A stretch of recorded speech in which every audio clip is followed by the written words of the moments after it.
For latest updates, subscribe to our channel and press the bell icon. Good afternoon. Welcome to the podcast series for the Gujarat Maritime Cluster. And today we are very fortunate to have with us a very important person. He is Mr. Sameer Shah. I'm sure he needs no introduction. Most of us would know him already. He is the owner and the chairman of the JBS group of companies, which is based out of Ahmedabad.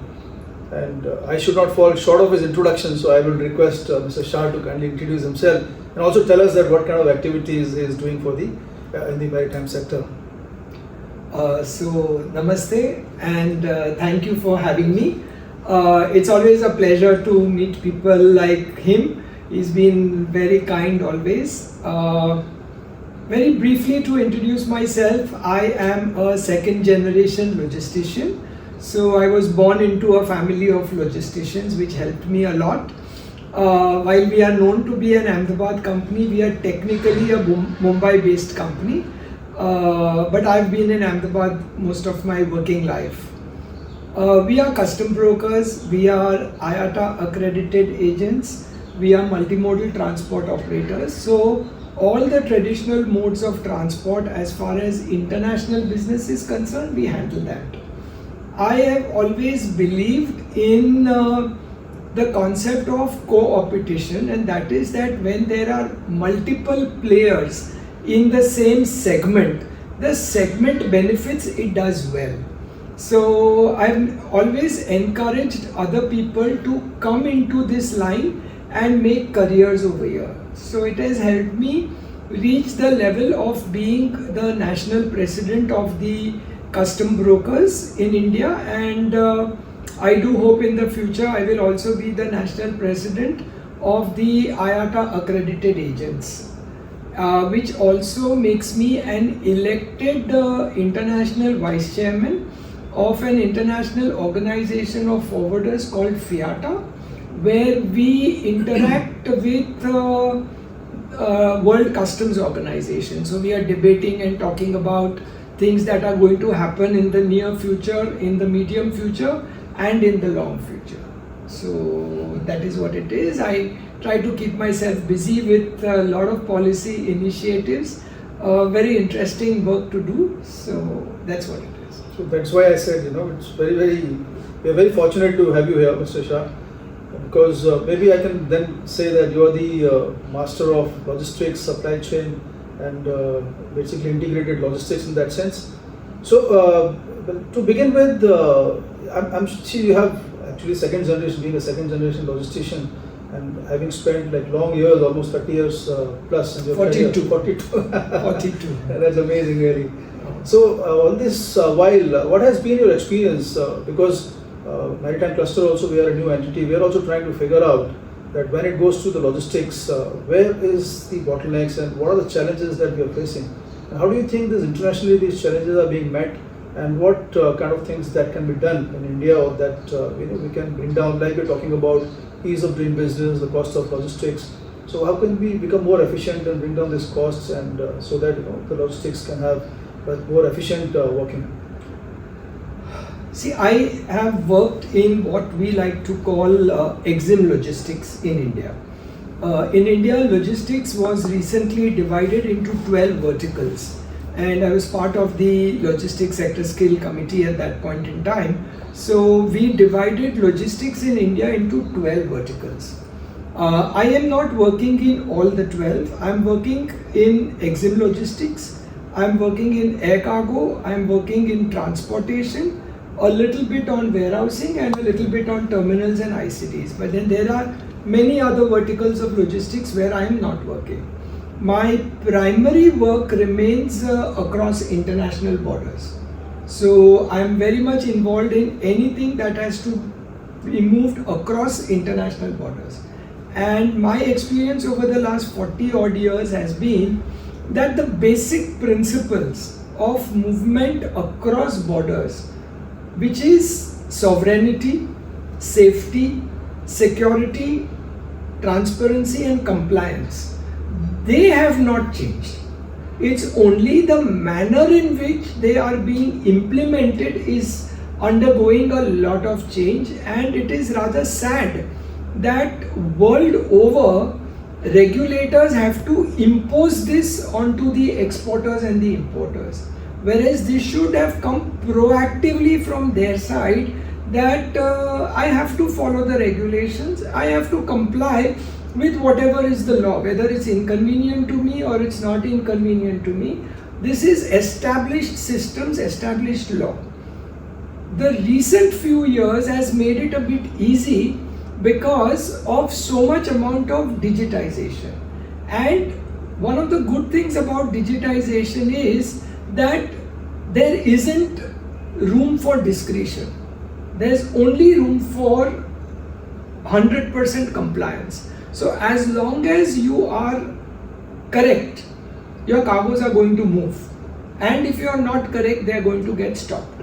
So that is one thing. Another thing, in the last few years, people have started realizing the cost of non-compliance, which is very good. It was done in a few countries through coercive methods, in a few countries through consultative methods. In India, it happened with a mixture of all of it. But non-compliance expenditure is very high. And now India is also, if you notice, very gradually making non-compliance very expensive. So that is what is happening. So, and another thing is, world over, because I get an opportunity to interact with leaderships in the freight forwarding and custom broking community in more than 180 countries, our problems remain identical. So which helps us in sharing notes, sharing information, and learning from each other. So that's very important. So what I understand is, do you think that is it that our sector is over-regulated, or is it the processes that are not streamlined, or is it just that there are some gaps in how the whole processes work, end-to-end connectivity is a problem? Where do you find the problem lies with our sector? Awareness. Okay. I don't think we are highly regulated. I don't think we are over-regulated also. Like, to give you a small example, my office, we handle about 1500 consignments. Whenever you talk about movement across borders, you talk in terms of moves. You don't talk in tonnage, containers, and all of that. You talk in number of documents processed by Indian customs. Like, we do around 1500 consignments every month, and India does around 54,000 every day. But when you actually look at what is happening across Indian customs, who is the parent regulator for more than 75 government bodies, they are not standalone. We have the single window system. So Indian customs regulates through more than 75 government bodies and central government ministries. Against 54,000, the number of consignments which are getting delayed or stuck is less than 2-3%. So we are not an over-regulated country. We are, I think, just appropriately regulated, but we are not aware of it, and we are not in a position to keep ourselves abreast with the changes that are being expected out of us. I think the problem is there. I understand. So when we say digitalization, has it made an impact? Because we talk about the National Logistics Portal or the Unified Logistics Portal, we have the e-way bills, and globally also, I am also a student of blockchain, and so we have seen that the electronic bills of lading is a trend now across, and more than when the trade lanes was there, even now more than 2 million transactions have happened in the last 6 months. When it comes to India, I am seeing there is a gradual awareness which is coming around the digital documentation. Also, there is an acceptability in international conventions as well as in our provisions within India also. So is that when these kind of activities are taking place, even when the cargo is moving on the roads, multimodal, exactly, most of the transportation is happening on the roads, and when the tracing of the assets and the cargo on the roads is also concerned, that introducing the GPS in all the trucks and then knowing where the cargo is moving. So in all, the digitalization is kind of also creating an awareness, but also bringing an ease of doing business for our stakeholders in this industry. So where do you see that this is more impetus is required in bringing digitalization in the sector? or awareness and kind of training and skilling the people, which is more important. So where is the balance and how does the mix play out? One very important policy document you did not mention, and that is the Trade Facilitation Agreement. The Trade Facilitation Agreement was designed and put into the public domain by the World Trade Organization, and it was the job of the World Customs Organization to implement it once it became mandatory. And it became mandatory around 2019 or something. Now, what India has done is, India has been able to adopt the Trade Facilitation Agreement in toto. And that is why India is showing so much amount of growth in movement across borders. It talks about how do you make things simple. It talks about transparency, it talks about pre-intimation to people, it talks about minimal surprises or no surprises. So when India adopted, and India adopted it with all sincerity, and India plays a leadership role in trade facilitation implementation, that along with digitization, it is not only digitization, it's also the readiness of the government to be transparent that okay, these are the things I'm going to check, these are the minimum things you need to do, I am prepared to trust you, I will audit you, I am prepared to give you a special certification so that my system recognizes that you are a compliant agency. So when all of that is put together, that is the time you are seeing the real changes happening. Yes, there is still a lot of journey to be done, and I believe very strongly that in the next 1.5 or 2 years, we will do away with computers and laptops and iPads, and this entire logistics sector should be able to be managed by practitioners only through a smartphone. And I'm sure it will happen with so much amount of innovation coming in, so many startups, the government also trying their best.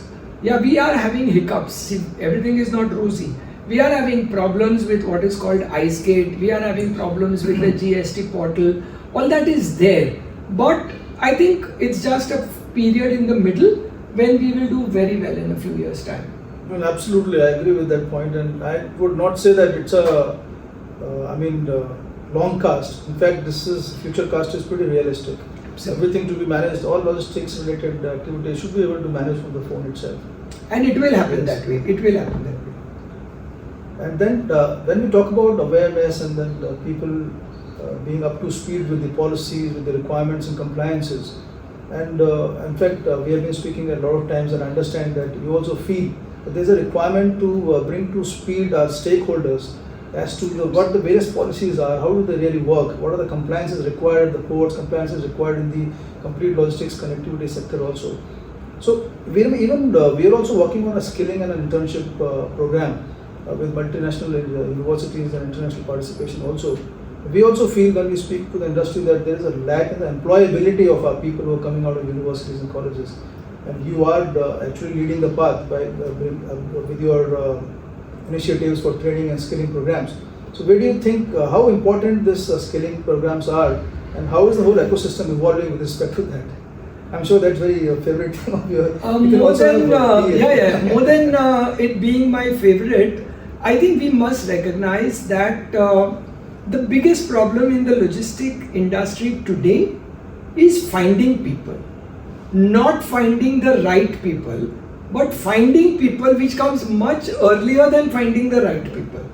For the simple reason that logistics as an industry, logistics as a career is not there in Indian society. Is there a recognition? Like my family, we've been in this for nearly 7 decades, but I still have my cousins and all asking, so what do you actually do? And so I think even when I've had the opportunity of addressing more than 100 university colleges and all to popularize logistics, and everyone is like, it's not there in the first 20 career options. So the first job, according to me, for the government and the stakeholders like me and you should be to make logistics popular. If you recollect, around 20 years back, the egg industry did a campaign on television, then the diamond industry did a campaign. Hire ko kahan pata ki tumhari age kya hai? You know, the very catchy ones. But what I'm noticing, but what I'm noticing, whether it is the central government or it is the state government or any of the stakeholders, all the schemes are on performance, delivery, teaching, employment, placement, but there is nothing for an outreach. There is nothing to make that the government or the stakeholders will spend money to make the industry popular. We must recognize that we are a self-help industry. Nobody is going to come and help us. So we have to do it on our own. So that is the first problem. So also, just to make an addition to that is, when I was speaking with the Secretary of Ports also when we visited here, and pretty interesting because when we said that we are doing so much of infrastructure development, but that's the hard infrastructure. All the growing economies think of hard infrastructures. But we talk about the evolved economies and the grown economies. They really think of the soft infrastructure. They invest so much, like you've said, these kind of campaigns that have been done around diamonds and others, the marketing campaigns, which is firstly very important to not only understand, be aware of it, but also to start liking something. Once you start liking the logistics, once you start liking the maritime sector as a business, I'm sure there will be a lot of people who will start coming and opting for these kind of courses. So that is one area. The second area, what we can do over there is like the HSN or the Harmonized System of Nomenclature, which has been adopted by India for GST purposes, for custom purposes, for the trade classification purposes, and now every average Indian is receiving an invoice with a GST number. Whether he goes to a restaurant, he goes and buys something in a shop, everywhere is getting an invoice with a GST number.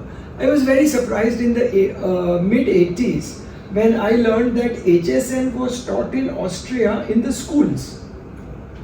You know, so there was just a small 6-hour program for 14-15-year-olds to teach them classification. Now, those sort of things is what we need to do.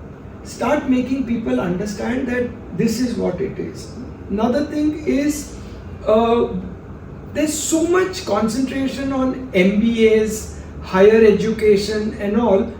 We need to develop more and more programs at the undergraduate level. A typical skill-based education would be that you have 12th standard as a qualifying area.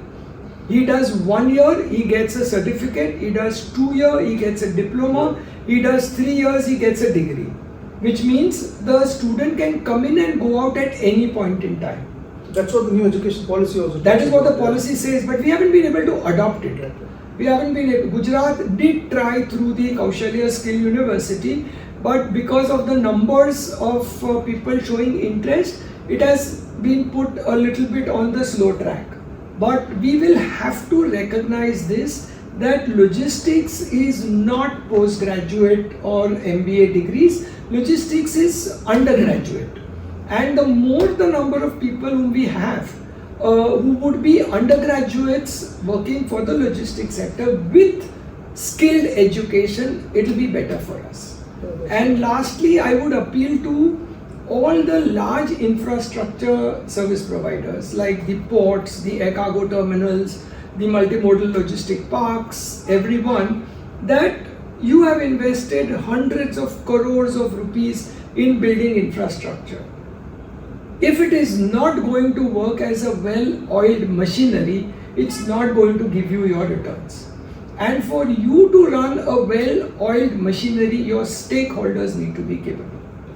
And this is not an industry where the average entrepreneur has unlimited profits. He has very limited profits. So it will have to be an effort of the infrastructure providers to undertake programs to train their stakeholders in compliances, in processes. It's a very simple thing. You're waiting at a red signal and your car goes after the light has turned green after 5 seconds. You don't realize what you have delayed behind you. And that is exactly what is happening in all interactions with the government also, especially the Central Board of Indirect Taxes and Customs. My plea to them is, sir, just get your people to implement the law. They don't know how to implement the law. And even we as service providers don't know the law. So if the infrastructure providers can just put out a little bit of money, it's not a lot of money, but it will oil the machinery very well for smooth functioning. No, absolutely. I think you have made very valid points here. In fact, what I see overall is that first is bringing the awareness about the industry itself, and then rather than thinking of the higher stake problems, we should start at the beginning, where the implementation and the compliance itself comes into play. Skilling of people, reskilling of our stakeholders is where we should start. So with that, 1 minute. What is logistics according to me? Logistics is primarily a lot of small actions done correctly, resulting in a big movement. So here is the same thing that we need to do. We need to train the small guy, the junior guys, to do their work correctly, to understand labeling, to understand marking, to understand stacking, to understand custom compliances, to understand when to report, when not to report, to take out the fear from them that if I am seeing non-compliance and I complain, I will get into trouble. Small things, very, very small things. The moment we can start addressing these small things, the bigger things will take care of itself. Yeah, just like a clockwork, everything has to happen right in place and time. Yeah. So that's a very good insight. Thank you so much. Now with that, we don't have much time left. It's supposed to be a quick podcast with you. Thank you so much. So when it comes to the whole ecosystem and with this kind of awareness bringing in the soft infrastructure part, so that in fact was the concept with which the Maritime cluster was also conceived. So how do you see the GMC playing its role in bringing this ecosystem, and what lessons can be learned from the international participation of the international stakeholders, and what exactly do you think are the 3 things that we should also push for? I don't know about 3 things, but first of all, I must compliment whoever thought of having a maritime cluster. I did have an initial reservation which I did express to a few people, that can we drop the word Gujarat and have some other name, because the moment we use Gujarat Maritime Cluster, we're not projecting ourselves as a national maritime cluster. So that was a reservation I had, but then I had just expressed it. On the other side, the way you all have been conceived and all the work that I have been seeing you doing over the last 12 or 18 months, I must compliment you all. You all are doing a wonderful job. What we need to do now is to make people understand the value of a single platform, a single cohesion where every stakeholder can talk to each other very easily. They can understand from each other very easily, which is what we need to do. I understand that we should not be going out so much and marketing ourselves in the public domain, but within the industry we need to push ourselves. We need to create an ecosystem which tells me that I want to join the shipping industry, I want to join the logistic industry. Okay, GMC is a good platform for me. That is one. Second is, you all also have a lot of funds, or you all have access to funds. Skilling and training is not a very expensive activity. But what you could do is, you could design a program like we see in Singapore, or we see in Rotterdam or Antwerp. There are agencies who have a weekly training. Whoever wants can come in, attend and get out on nominal costs. So all you can do is, you have 52 weeks. You could think of 52 wonderful subjects, irrespective of Diwali, Christmas, whatever it is, and have a fixed weekly live learning program in the form of a virtual presentation by anybody, and you could pick the entire spectrum of the maritime cluster. That is another thing you could be doing, and you have a wonderful membership scheme. But I think we have not really approached, or even if we have approached, we have not seen the results of the steamer agents, the multimodal transport operators, the international freight forwarders, the custom brokers, the people who are handling the terminals and the ports, the H&T contractors, the surveyors, the other service providers, all of them becoming at least virtual members. You know, that is a huge number. And if we can get them on board, then I think, you know, we are still grappling at reaching that optimal level. That's right. No, so that's very, three things that you mentioned is pretty good and important. In fact, we have been also working with that initiative and with that kind of a focus. When it comes to membership also, since the time, last 12 months also, at least at an average, we have been getting more than 5 members to join us. So we are also keeping that as a target. And the whole idea of connecting the government, connecting the academia and the industry together, and also become a single voice and bring in transparency and visibility. That's what is very important. I think with this objective, I think we have been able to make some headway there. So thank you so much for your input, sir. And one thing I would like to now ask you is that how do you keep yourself so happy and so fit all the time and active? I see you doing all activities all the time. No. I think it's just being very regular. I try to maintain fixed timings of my meals, of my rest, sleep, etc. While I travel extensively, I travel sometimes more than 150 days in a year. But I think 300 plus days I go to sleep at the same time. I wake up around the same time. I eat at the same time, and I've never gone overboard. That is one.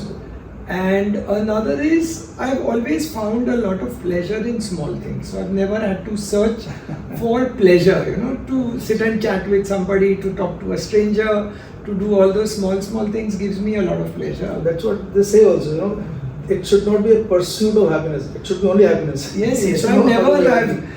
It's not that I've not had my share of what should I say, mishaps and bad lucks, and it's not that I don't have my low days and everything. But I've never let any of that really hurt me because I feel that you've got to keep on moving on. You can't just sit and. Absolutely. Thank you so much.